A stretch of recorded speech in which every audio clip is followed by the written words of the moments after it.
that the situation that we're in, the context in which we find ourselves, that today will become clearer to us.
should make the hairs on your head stand up, because who gets to define what Christian is? As a sociologist, we like to think that, and we know that the people who define these things are people who have power. And the people who have all the power are definitely not like you and me. All right. Second, and what is, really irritates me is this business of making sure that all three branches of government are Christian. The legislative branch, the judicial branch, and there's one more, executive branch. What is really, really important to know is that once the judicial branch becomes Christian, there's no stopping this movement. Right? So a few weeks ago, there was a news report, you might have heard it or seen it, that a guy named Stephen Miller is advising Donald Trump, and one of the things that he wants to do is he wants to strip away something called habeas corpus. Now, the reason why that's initially laughable is because if that happens, if that attempt is made, then the courts would automatically strike it down, unless they don't. Anything that is legal is what courts say is legal. And so that's why it's so important for you to understand the implications of the infiltration of the Christian right into the judicial branch. There is no stopping any of this once that happens.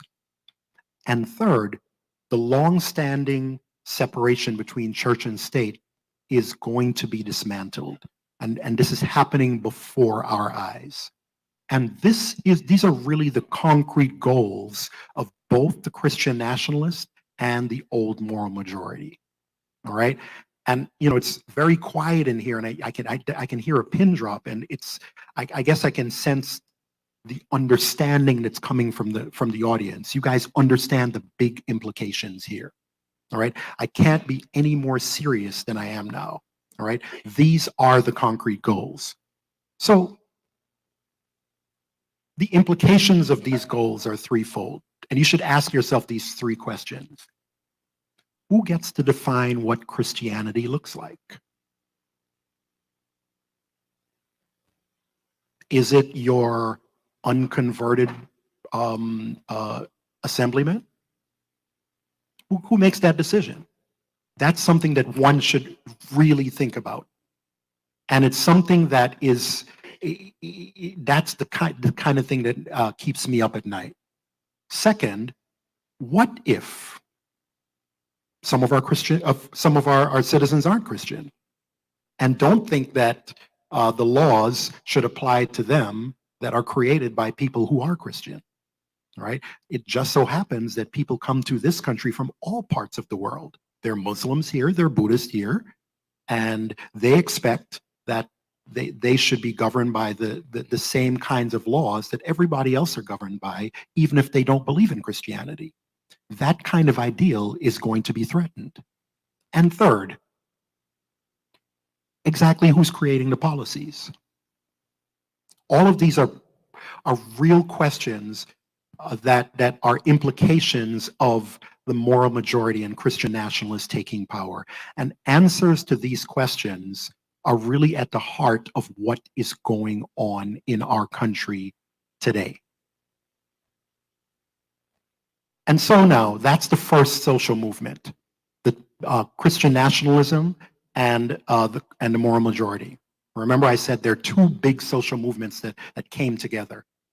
The second has to do with this thing called unregulated global capitalism. What exactly am I talking about?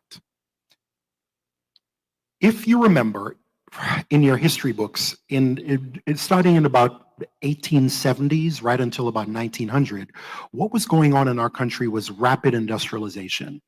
So you had the railroads being built, people like the Astors and the Vanderbilts. These are people who built this country and were responsible for the overall infrastructure that we experience today. All right, all of those people, right, were responsible for everything that we enjoy, right? And they were just a few people who really were the movers and shakers in industrialization. All right, that happened during something called the Gilded Age. But in the Gilded Age, you had something else. These people were able to make money in an unregulated fashion. What that means is that anything that the mind could think up to make a dollar, they did. All right, and I guess you can see where I'm going with this. All right. Third, right, you had extreme wealth inequality. You had people who made a whole bunch of money and people who made very little, who were working for the people who made the whole bunch of money. And what that implies is that there was a very small middle class. That's what was going on during this time. And then finally, during the Gilded Age, there was rampant political corruption. So the bigwigs could do whatever they wanted to do without fear of going to prison. Does this sound familiar to you? All right, that's exactly where folk would like to take us back to. Okay, so the realities of the Gilded Age was a very small middle class. All right, what you see on the screen is a guy named Pullman. Have you ever heard of Pullman Railroads? All right, and what Pullman is doing is he's squeezing the pennies out of the worker. All right, and so on the top you have low wages, on the bottom you've got high rent prices, and those things are squeezing the worker or the middle class. That's exactly what folk would want to return to, that kind of reality. And third, and second, what's important is that during this Gilded Age, there was no such thing as Medicare or Medicaid or Social Security or healthcare. Right? Folk had to fend for themselves quite literally. Right? And so it was a situation where folk could make money using whatever means they wanted to in an unregulated way without anybody telling them what to do. And third, you had rampant racial and ethnic discrimination. Okay? That was the reality during this time. And finally, what is most important here is that there was no such thing as an income tax.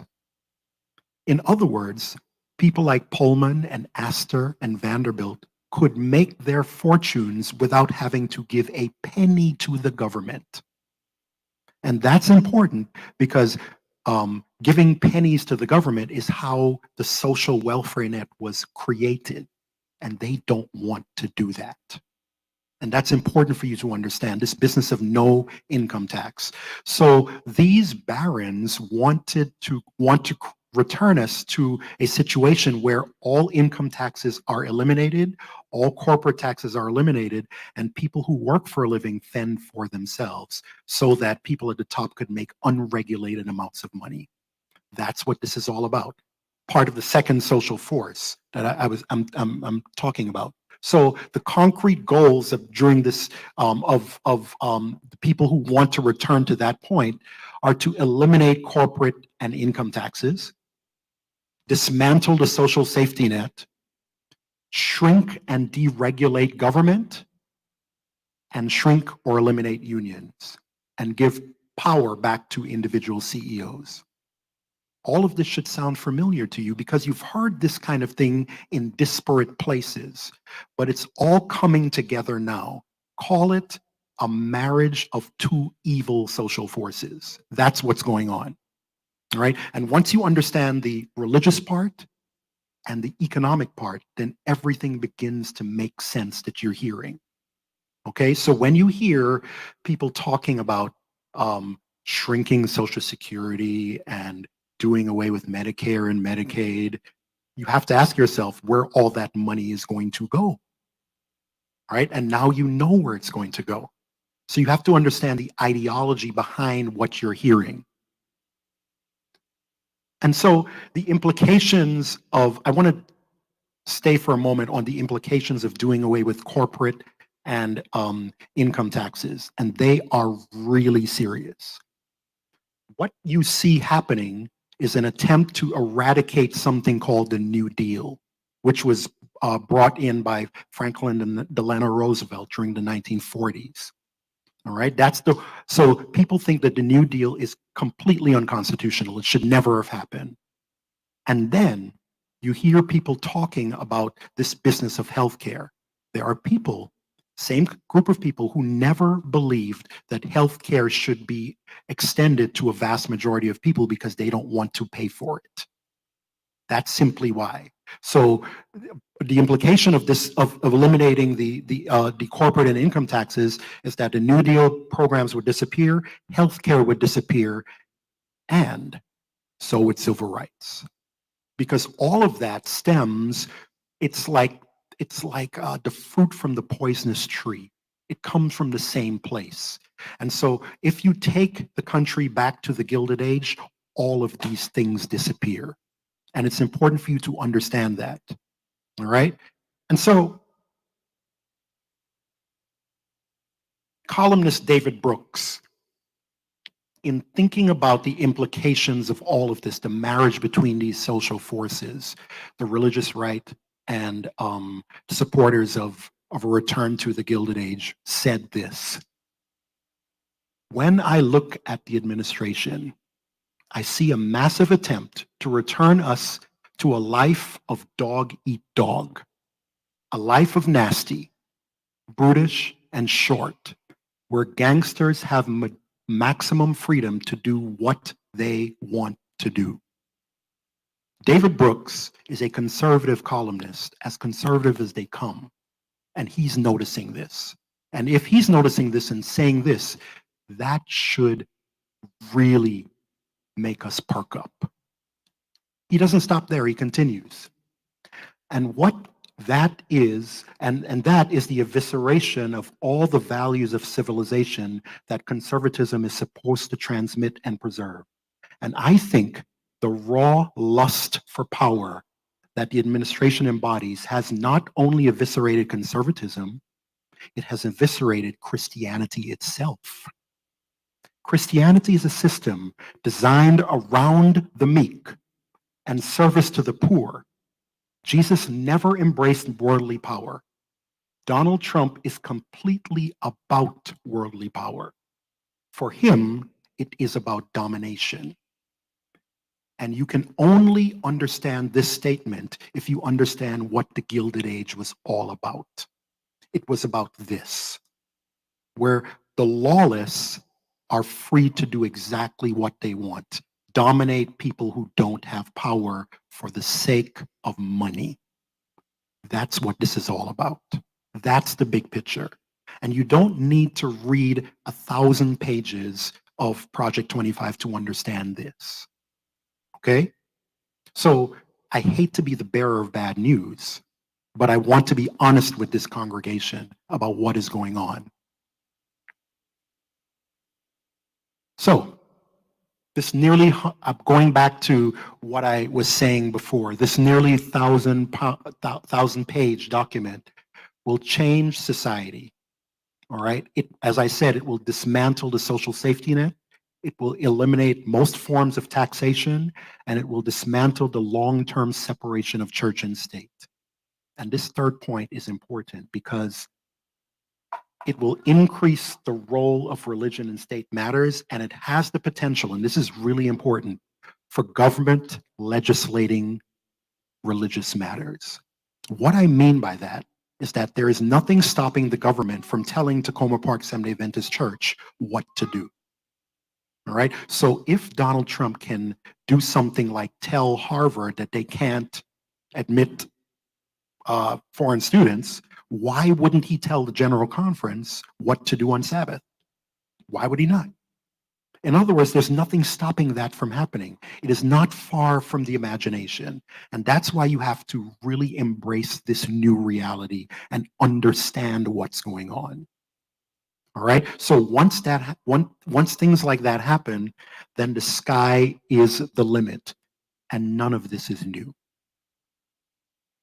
So let me talk a bit now about these safety programs that are at the heart of partly at the heart of what this whole movement is all about.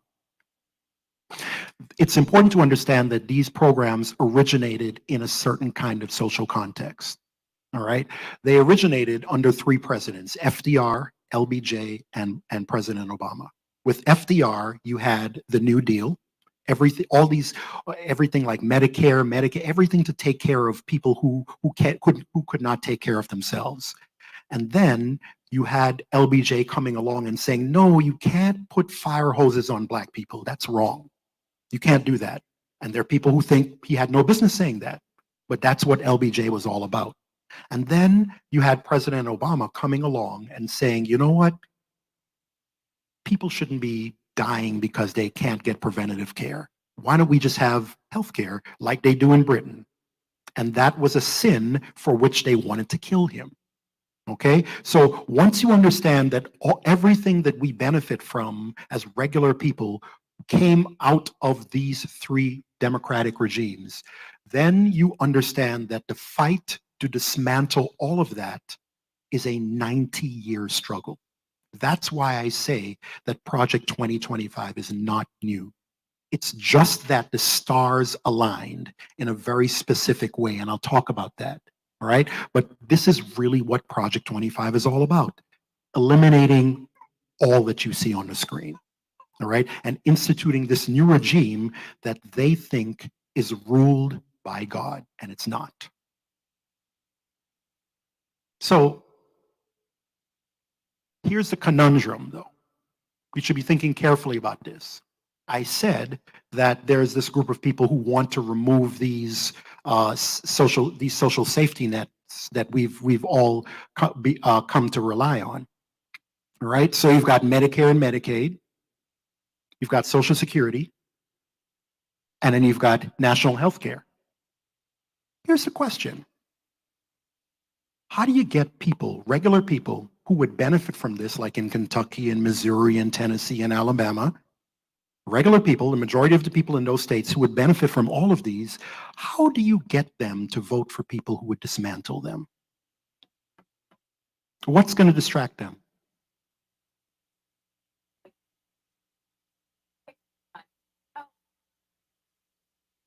Yes. Okay. Yes, there's something else, though, that's actually far simpler. Far simpler. How do they get to do that? They create a boogeyman. Right? They've been doing this for decades. Here's the boogeyman. You get people to think that marginalized people will benefit from these programs. People who are people of color, sexual minorities, religious minorities, and immigrants. You get ordinary people to believe that those people are their enemy. And then once you get them to believe that, people will vote against their own self-interests. So this really explains why there would be just this vast movement for Donald Trump. It's that he was able, and they were able to create in the minds of regular people, boogeymen from all different walks of life. All right, and there's nothing new about this. All right, when you hear this throughout history, this is really what has been going on behind the scenes.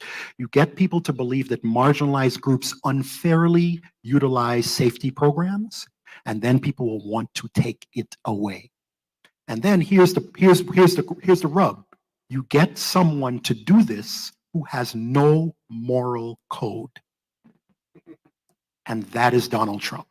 And that's why I said the stars aligned, because they had somebody who was willing to do all of this. So you remember back in Donald Trump's first term, there was this guy who was his vice president. Everybody remember that?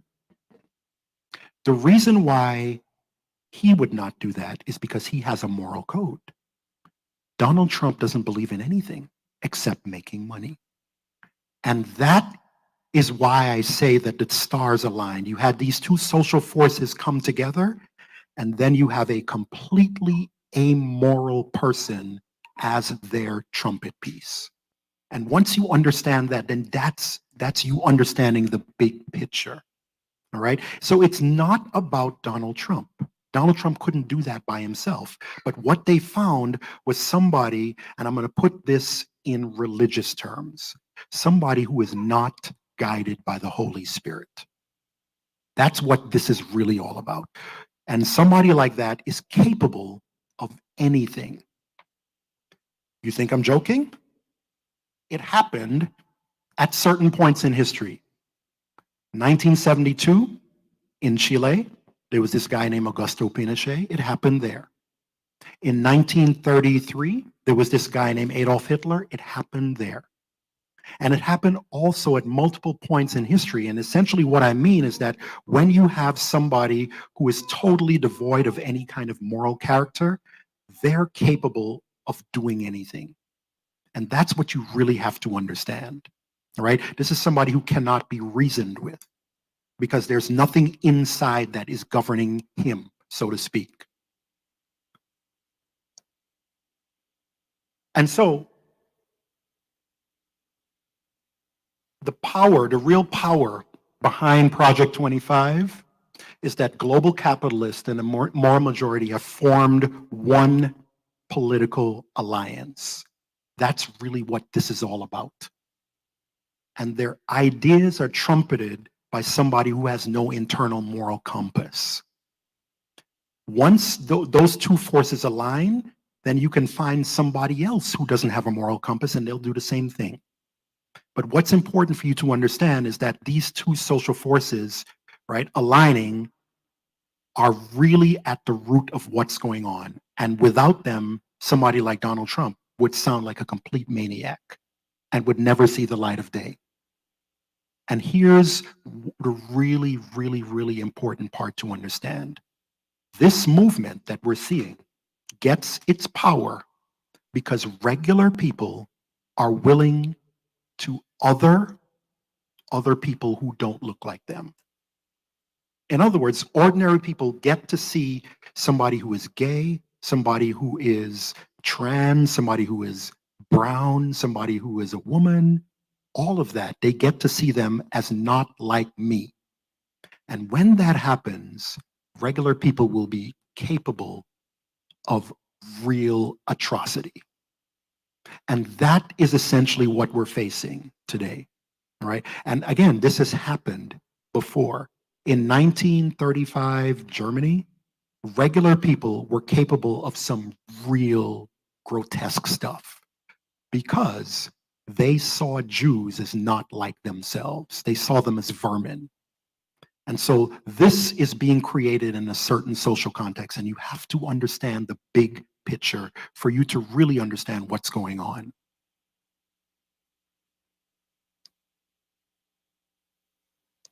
I need to stress this.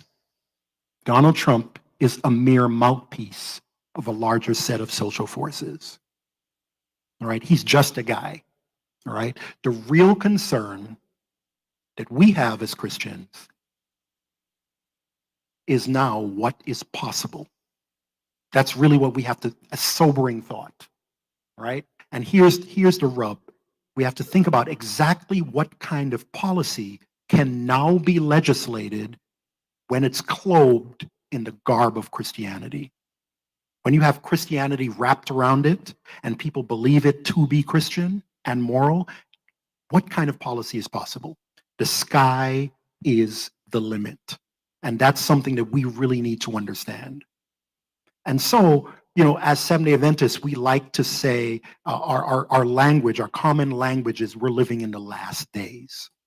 Okay, but the last days has a kind of, it rings true and we understand what it can look like and how it can wrap up really quickly.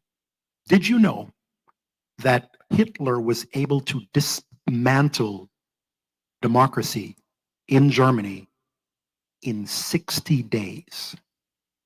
It took him 60 days to do it, all right? And that's how fast this can happen when you convince regular people that the person living next to them is their enemy. That's how fast it can wrap up. People can be capable of anything. And so there's nothing really Christian about what's going on. And I'm sure you know that. You've been convinced by that by listening to these two wonderful sermons by Pastor Reed, right? And what's important, bringing this home to us as Seventh-day Adventists, right? It's important for us to understand that Seventh-day Adventists are not like other evangelicals. We have to understand who we are and how we are different and what we believe and why we believe it and why it's distinctive. And most importantly, we have to understand why we will go, the extent to which we will and will not go along with certain kinds of policies. You have to make that decision in your own mind privately, because the time will come when you have to make a decision. You have to decide whether you will obey or you'll not. Which side are you on? And that's really what this is all about. And in next month, we'll talk about how it is not far-fetched to understand, for us to understand how the roots of Adventism can make us a distinct voice in this time, so that Episcopalians and other kinds of denominations that are saying no, we should be joining them in this fight. All right, so Dominique Dubois said that when the church tolerates injustice to maintain unity, I'm speaking to Adventists here. When the church tolerates justice to maintain unity, it has already chosen a side. And that side is definitely not Christ's side. So you must choose a side. Okay, you have to. You have to understand what the issues are and where you stand. This business of choosing sides is also not new. People had to do it in 1935, 36 Germany. This guy, Pastor Bonhoeffer, was here in the United States during that time. And he said, I have to pick a side. I have to go home. I have to help my Christian brethren in this fight against Nazi Germany. And he was not afraid to take a stand. Just like him, we have to also do the same. We have to think and entertain the possibility of not being so siloed as Adventists, and we must join other denominations in protesting what is coming. This involves standing up. And, I'm not here to tell you that standing up will not cost something. It will cost something. It cost Dietrich Bonhoeffer his life. Now, I'm not saying that you should be a martyr. Maybe I am. But what I am saying is that this requires somber thought. It requires somber thought. I want to leave you with a quote from Pastor Bonhoeffer. We are not to simply bandage the wounds of victims beneath the wheels of injustice. We are required to drive a spoke into the wheel itself. That's our Christian duty. That's what I mean by taking a stand.